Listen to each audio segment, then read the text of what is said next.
thought I would share with you some of the books I got for Christmas. I read quite a lot, and most of it is either travel books or sort of nature books.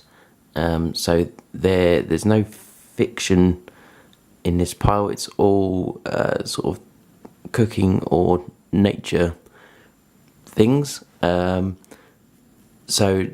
here's a few. I think I had some of these on my list, and a couple of them I didn't. They're just things people got for me. So I'll just sort of go through a couple of them. I'll let you know what I think once I've read them. But this is the first one's a book called The Blue Zones by Dan Boutonniere, I think.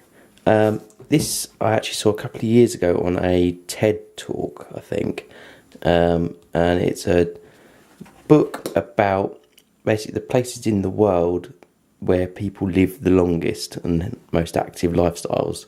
So it's sort of learning from their experiences and what they do and why they sort of examining why they live so long and so well and healthy. So I thought that might be an interesting read, maybe get some tips from. So I'll just read you a quick bit of the synopsis. It says, living a healthy, active life well into your 90s and possibly your hundreds may be easier than you think. Dan has travelled the world to meet the planet's longest lived people and learn 9 powerful yet simple lessons that could put you on the path to a longer life. So that's definitely a sort of book that I find quite interesting. As I say, the TED Talk I found really interesting, thought it was really good. So I'll let you know what I think. The next 3 are all by Catherine Stewart, which is a Scottish lady. She's written, I think, about 10 books, and I've read one of hers previously. So I put most of the rest of her books on my wish list. Because I thought those were a really good book. She lives in the Scottish Highlands, and the book I read was about when they moved into a sort of small holding up in the Highlands, and about how their life there basically, and how they lived, and the animals and food they grew, and generally living in that area, quite a remote area. So the ones I've got now is Cattle on 1,000 Hills, A School in the Hills. She was actually a teacher, I think, later on in life. So that's about her experience there. And A Garden in the Hills. So I guess that's about their garden and growing their vegetables and things. So they're really good. They're more sort of biographical, I guess. But really interesting sort of look into the life in that area and how they survived quite harsh conditions. Again, this book is by Roger Deakin. It's Wildwood, A Journey Through Trees. I've read at least one of his other books, and I thought that was brilliant. Very much a guy who's into sort of preserving nature and writes about nature. So it's really quite a classic name, I guess. Most people know his name. So this book says, Wildwood is about the element wood as it exists in nature, in our souls, in our culture and in our lives. So that sounds good. It's quite a chunky book, quite small writing. So that one might take me quite a while. The next book I've never seen before. It's 2 guys called Dick and James Strawbridge. We watched a programme probably about 8 years ago now.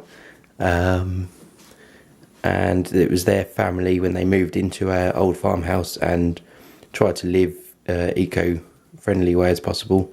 And since then they've moved on to do various projects. We actually saw this in the shop yesterday with some other books in this series. So this one's about making preserves. So some interesting recipes in here I'll try. Marmalade bread pudding, lots of trifles and tarts, So another good one in the collection to see if we can find some different ways to pickle and make jams and things from things we find and forage. So yeah, another sort of very useful book around the kitchen. This is a baking book, a cooking book. This one I did ask for. I saw this in a shop before Christmas and put it on my list. So it's a baking book. It's got lots of breads and cakes in it. But it's quite, what I found interesting about it was she's much more sort of scientific about baking, in that she sort of talks about the temperature of the oven and why it makes a difference, and she gets much more technical about why things go wrong, I guess, which is kind of interesting for me because it's kind of a bit more scientific, I guess, about cooking. And there's some really good sort of different bread recipes in here, and yeah, just some different things I haven't seen in other baking books. Some using some different flours as a spelt flour loaf there, using cherries and things. I've already started reading this one, so I'm already a little way through. It's got quite a lot of writing about ingredients and tools and things in it, as well as recipes, so it looks quite good. And the last one is a book I've had on my list for a few years. Not really that practical, I guess, for us, but it's John Seymour is quite a classic self-sufficiency writer. I've got some of his other books way back to, they go back to the 70s, and this one is about says the law of the land has a detailed information on the care of trees, woodland, meadows, ponds, hedges, fences and walls, using organic fertilisers and natural weed prevention techniques, with practical guides covering every aspect of land management, including how to make hay, how to make a gate, how to drain a field, how to puddle a clay pond, how to cope with rabbits, how to mix livestock and meadow, how to fell a tree, and much, much more. So obviously we don't have acres of land to make gates and fell trees and things, but I kind of think it's quite an interesting book to read, and it sort of goes with the rest of his books. So it's quite nice to have in the collection, one of them ones I'll flick through from time to time.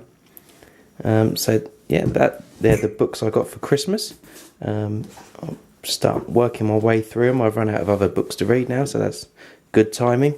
It's always good to have more recipe books. So I'll let you know how I get on with these, and perhaps do a review of some of them later in the year.